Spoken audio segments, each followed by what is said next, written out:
عزیز طلبہ و طالبات، السلام علیکم۔ کلاس روم کا ایک نیا ایپیسوڈ یا ایک نئی قسط آپ کے حاصل ہے، اور آج ہم مخاطب ہیں سال اول انٹرمیڈیٹ کراچی بورڈ سال اول کے اردو کے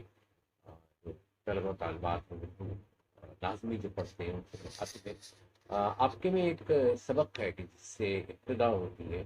اور وہ سبق ہے قومی اتفاق۔ سر سید احمد خان کا سبق ہے اور امتحانی نقطۂ نظر سے ایک اہم سبق ہے۔ اس سبق کو سمجھنے کے لیے آپ کو پہلے یہ سمجھنا چاہیے کہ سر سید احمد خان کا طرز تحریر کیا تھا اور کیا چاہتے تھے۔ تو چاہتے تھے صحیح، ہم ان کی طرز تحریر کو واضح کرتے ہیں، اور وہ یہ ہے کہ وہ چاہتے تھے، یعنی ان کا مقصد تھا۔ تو ان کی طرز تحریر میں جو سب سے بڑی بات نظر آتی ہے وہ یہ ہے کہ مقصد، یعنی سر سید احمد خان نے جو بھی لکھا، جو کچھ بھی لکھا، اس میں تفریح کی غرض سے کچھ نہیں لکھا، بلکہ مقصدیت کے تحت، اور مقصد تھا قوم کی اصلاح۔ سادہ زبان میں لکھا، اور سادہ زبان میں اس لیے لکھا کہ پوری قوم کی اصلاح کرنا چاہتے تھے، پوری قوم کے حق میں وہ بہتر کرنا چاہتے تھے۔ لہذا وہ جانتے تھے کہ جب پوری قوم کی بات ہوگی تو قوم میں پڑھے لکھے بھی ہوتے اور ناخواندہ افراد بھی ہوتے، کم پڑھے لکھے بھی ہوتے، اور ہر قوم میں یہ صورتحال ہوتی ہے کہ تقریباً یعنی ایشین کنٹریز کی ہم بات کریں تو صورتحال یہی ہے، اور اس وقت بر صغیر میں یہی صورتحال تھی کہ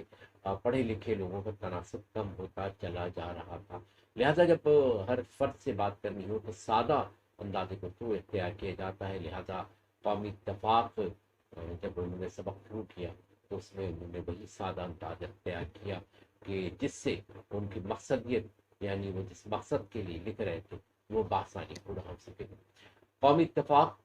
جیسے کہ اس کے عنوان سے ظاہر ہے کہ قوم میں اتفاق پیدا کرنا۔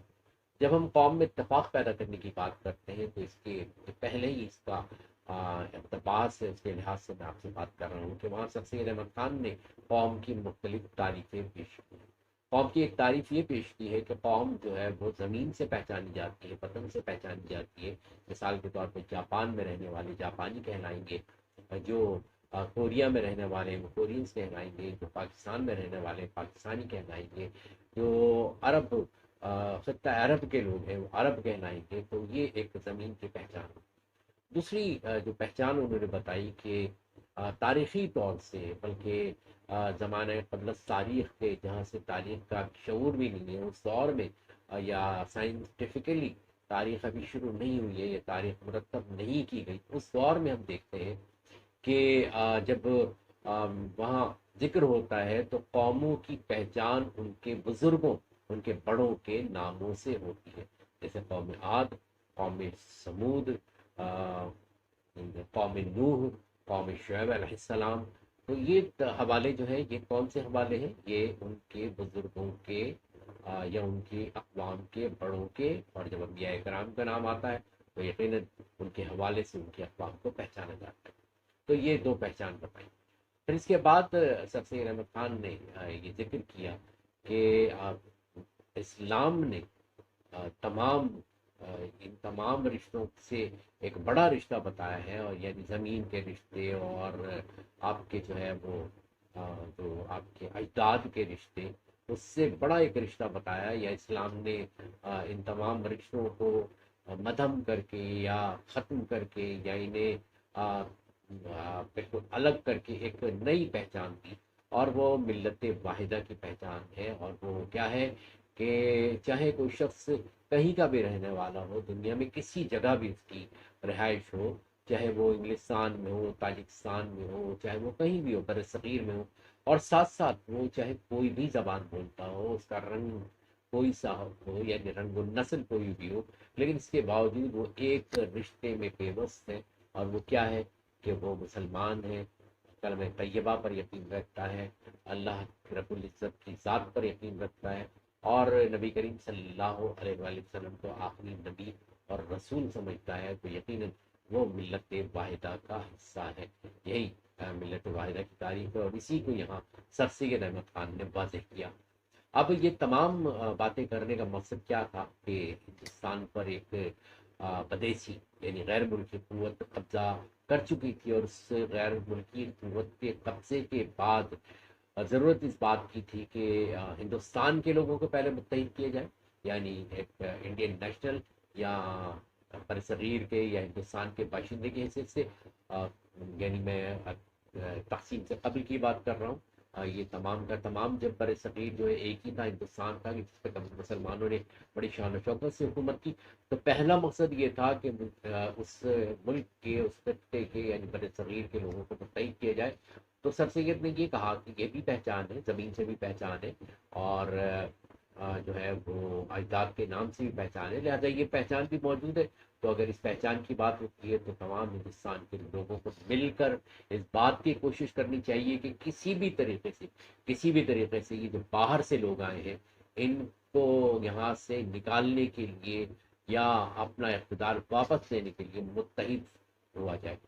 پھر اس کے بعد انہوں نے جب کلمہ طیبہ کی بات کی، ملت واحدہ کی بات کی، تو انہوں نے پھر اس میں یہاں یہ بات واضح کی کہ اور ساتھ ساتھ مسلمانوں کو اپنی جداگانہ حیثیت کا احساس ہونا چاہیے، اور انہیں معلوم ہونا چاہیے کہ سینکڑوں سال رہنے کے باوجود ہندو اور مسلمان جو ہے وہ الگ الگ رہے۔ الگ الگ سے مراد کیا ہے کہ اپنے اپنے عقائد پر کاربند رہے، بلکہ ہم یہ کہتے ہیں کہ شاید جو دیگر ادیان کے لوگ تھے ان میں تو جو ہے وہ کنورژن کا یا تبدیلی مذہب کا بڑا ایک رجحان پایا گیا، بڑی تعداد میں لوگ مسلمان ہوئے، جہاں صوفیہ کرام کے ہاتھوں پر، جہاں حکومت کے اچھے اقدامات یا مسلمانوں کی حکومت کے اچھے اقدامات کے باعث، یا پھر ذات پات سے گھبرا کر جو ہے وہ لوگوں نے اسلام قبول کیا۔ اور اس کے باوجود کہ اتنی بڑی تعداد میں یہاں دوسرے مذاہب کے لوگ موجود ہیں، مسلمانوں نے اپنی شناخت یعنی مسلمان کی حیثیت کو ختم نہیں کیا، اور وہ ایک الگ اپنی حیثیت برقرار رکھے رہے۔ اور سب سے نے یہ کہا کہ اسے آپ کو یاد رکھنا ہے کہ آپ کی ایک الگ حیثیت ہے، اور اس حیثیت کو اگر آپ نے بھلا دیا تو پھر یہ شاید آپ کے لیے بڑا مشکل ہو جائے، کیونکہ کسی بھی جگہ جہاں آپ رہتے ہیں وہاں آپ کو اپنی شناخت کو بھی برقرار رکھنا چاہیے۔ اگر آپ اپنی شناخت کو چھوڑ دیتے ہیں تو اس کا مطلب یہ ہے کہ آپ اس مجمع میں بالکل گم ہو جائیں گے، اور پھر جہاں آپ کی تعداد بہت یعنی خاصی کم تھی، اور جو دوسری اقوام تھی، دوسرے مذاہب کے ماننے والے تھے، ان میں ہندو مت کے ماننے والوں کی تعداد بڑی تھی، تو لہٰذا اگر آپ وہاں کسی بھی طرح مرجر ہو جاتا، آپ اس طرح ضم ہو جاتے، تو آپ کی اپنی شناخت ختم ہو جاتی۔ تو اس شناخت کو کی بنیاد کو باقی رکھنا بھی ضروری تھا، اور اسی لیے سر سید کو پاکستان کا معمار اول کہا جاتا ہے، یعنی سر سید نے اس احساس کو اگر نہ جگایا ہوتا کہ آپ ایک جداگانہ قوم ہے، تو پھر شاید بڑا مشکل ہو جاتا مسلمانوں کے لیے ایک الگ مملکت کا حصول۔ اسی لیے قائد اعظم نے کہا تھا کہ سر سید کا جو قائم کردہ علی گڑھ کالج ہے، تو قائد اعظم نے کہا تھا کہ علی گڑھ کے طلباء نے تحریک پاکستان کے ہراول دستے کا کردار ادا کیا ہے۔ ہراول دستہ وہ ہوتا ہے جو سب سے آگے بڑھ کے لڑتا ہے، لہذا قومی اتفاق کا مطلب دیکھیے دو مختلف میں نے آپ کو مراحل بتائے، پہلے یہ کہ ہندوستانی کے حیثیت سے تمام کے تمام جو ہے متحد ہو، اور دوسری بات میں نے آپ سے کیا بتائی کہ اور اپنی شناخت کو ختم نہ کریں، اور اپنی شناخت کو یعنی ایک مسلمان کی شناخت کو برقرار رکھتے ہوئے آپ کو اس بات کا احساس ہونا چاہیے، آپ کو معلوم ہونا چاہیے کہ آپ ایک عظیم ملت کے کا حصہ ہیں، لہذا آپ کو اپنی شناخت برقرار رکھنی ہے۔ تو یہ تھا اس سبق کا ابتدائی حصہ، اور پہلے جو اس کے صفحے پر جو آپ کے جو کچھ بھی موجود ہے ان اقتباسات کی تشریح اسی میں موجود ہے، لہٰذا آپ کو یہ سمجھنے کی ضرورت ہے، اور اس بات کا خیال رکھیے گا کہ جو میں نے آپ کو سر سید احمد خان سے متعلق تعریف بتائی اس جو نثر نگار کی حیثیت سے، تو سب سے بہتر یہ ہے کہ جب آپ سر سید احمد خان سے متعلق نوٹس یاد کرتے ہیں، ان میں جو ہیڈنگز ہوتی ہیں ان ہیڈنگز کو آپ ترتیب سے لکھ دیجئے، تو یہ سب سے بہترین حوالہ نثر ہوتا ہے۔ حوالے شاعر میں بھی یہی کرنا چاہیے کہ اگر میر تقی میر سے متعلق ہے تو تمام ہیڈنگز کو ساتھ ملا کر لکھ دیجئے، اس سے بہتر کوئی اور جو ہے وہ حوالہ نہیں ہوتا ہے۔ سو آپ سے درخواست ہے کہ آپ نے یہ لیکچر سنا، اسے مفید پایا ہوگا یقیناً، تو آپ سے درخواست ہے کہ اس چینل کو سبسکرائب کیجئے، بیل آئیکن کو دبائیے تاکہ آپ کو اور جو میرے لیکچرز ہیں ملتے رہیں. انشاءاللہ تعالیٰ آپ سے پھر ملاقات ہوگی. پھر کہہ رہا ہوں کہ اس چینل کو سبسکرائب کیجئے، لائک کیجئے، شیئر کیجئے تاکہ یہ